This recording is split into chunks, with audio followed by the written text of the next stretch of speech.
Desde el próximo domingo 18 de enero hasta el día 25 de ese mismo mes, la Iglesia celebra la Semana de Oración por la Unidad de los Cristianos, unos días en los que aumenta la oración porque se llegue a una unidad visible de las iglesias cristianas.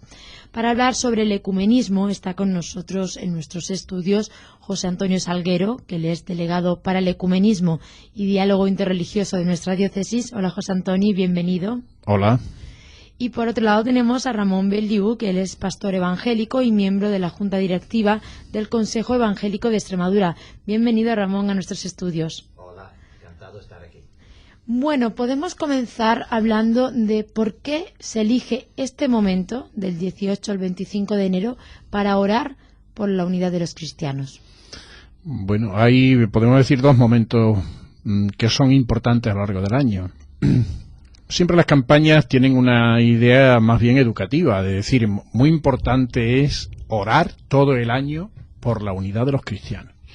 Aunque en el hemisferio norte, pues desde que comenzó la oración por la unidad de los cristianos, con el padre Couturier y etcétera, pues se ha elegido la fecha de la conversión, de la fiesta de la conversión de San Pablo, que es el día 25 de enero, y entonces pues el octavario es 8 días antes de esa fecha y siempre pues nos coge del 18 al 25. Aunque una fecha también que por otras latitudes se hace la oración por la unidad de los cristianos es en torno a Pentecostés.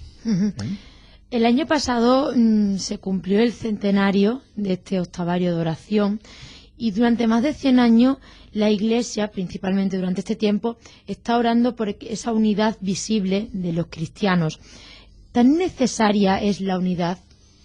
La unidad, Jesús lo dijo, además en la oración antes de entregar su vida por nosotros, en la cruz, en la oración, en la última cena, Jesús dijo que fuéramos uno para que el mundo creyese que Él es el enviado de Dios. Nada más y nada menos, que así de importante es la unidad, así de importante. Entonces, es un don que tenemos que orar para que el Espíritu Santo nos lo conceda, y es una tarea que tenemos todos los que creemos en el mismo Dios, el mismo Jesucristo, el mismo Espíritu. Tenemos tantísimas cosas en común que, bueno, es una alegría saber que cada uno a lo mejor en su comunidad está celebrando, pero estamos celebrando, escuchando la misma palabra, y estamos igual que yo no estoy presente en todas las parroquias de la Iglesia Católica, estoy en la mía, pero bueno, yo me siento en comunión con mucha gente que está rezando al mismo Dios, está escuchando la misma palabra, y yo me siento no solamente unidos a los católicos, me siento unido a todos los que tienen la misma fe en Jesucristo. Entre nosotros hay diferencias, lo cual significa pluralismo, y lo cual nos lleva precisamente a la riqueza que el Espíritu dona pues a la Iglesia para que con sus múltiples carismas pues pueda ser alguien en favor y al servicio de un mundo más humano y de un mundo más evangélico y de un mundo pues más al estilo de Dios. Me gustaría respaldar lo que acaba de decir José Antonio, porque los evangélicos no estamos tan preocupados sobre una unidad administrativa, de que haya una sola organización humana que manifiesta la fe cristiana.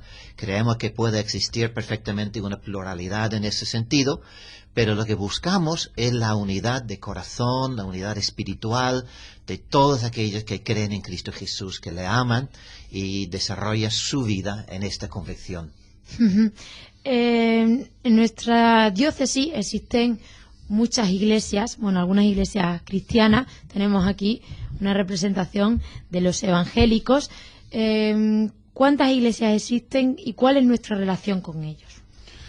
Hombre, tendríamos que intentar ahí aclarar, quizás dentro del bosque que hay de denominaciones religiosas, cuáles son las verdaderamente iglesias cristianas de otras que, aunque se dicen cristianos, no lo son. Yo casi le pasaba la palabra a Ramón, que en este sentido pues quizás nos pueda aclarar algunas cosas, ¿no? Porque cuando hablamos, por ejemplo, de iglesias evangélicas, estamos hablando de diversas iglesias, pero que todas ellas son cristianas, y además no tenemos absolutamente ningún problema en aceptarlas como hermanos cristianos que tenemos la fe en las cosas más esenciales, como por ejemplo poder recitar el credo, sea el símbolo apostólico, sea el niceno constantinopolitano, cualquiera de ellas, nosotros en las celebraciones comunitarias tenemos un mismo credo. Luego hay diferencias en algunas cosas, bueno, pues ahí están, pero hay gente que se denominan cristianos y no lo son. Entonces, en este sentido hay muchas iglesias. Pero cuando la gente dice es que algunos van por las casas de dos en dos, bueno, mucho cuidado. Hay mucha gente que va en nombre de Cristo, pero ellos no se confiesan precisamente cristianos. O sea, por lo menos su fe no es exactamente, no tiene nada que ver con nosotros. No creen en la Trinidad, no creen en Jesús como Hijo de Dios, y eso es fundamental dentro de la vida cristiana. Claro, Entonces, porque hay unos pilares dentro del cristianismo. Claro, entonces en este sentido, pues quizás Ramón nos aclare quizás un poco más dentro del espectro que hay de iglesias. Sí, muy bien. Lo que pasó es que en el tiempo de la Guerra Civil, pues la palabra protestante adquirió unos matices muy negativos. Entonces, un poco, si queremos decirlo de marketing, las iglesias protestantes, las iglesias de la Reforma, pues adoptaron el título Iglesia Evangélica, un poco para intentar escapar de este negativismo. Entonces es un término un poco amplio, pero que cubre a todas aquellas iglesias que creen en los fundamentos del cristianismo. Y como acaba de decir José Antonio, hay aquellos que se dicen cristianos que no creen en la divinidad de Cristo, y con ellos no podemos comulgar porque esto ya está fuera de lo serio. Todas las iglesias evangélicas creen en la Santísima Trinidad, en la obra redentora de Cristo en la cruz y en la necesidad de la fe para la salvación. Ahora, aquí en Extremadura, ¿cuáles son las manifestaciones de la iglesia evangélica?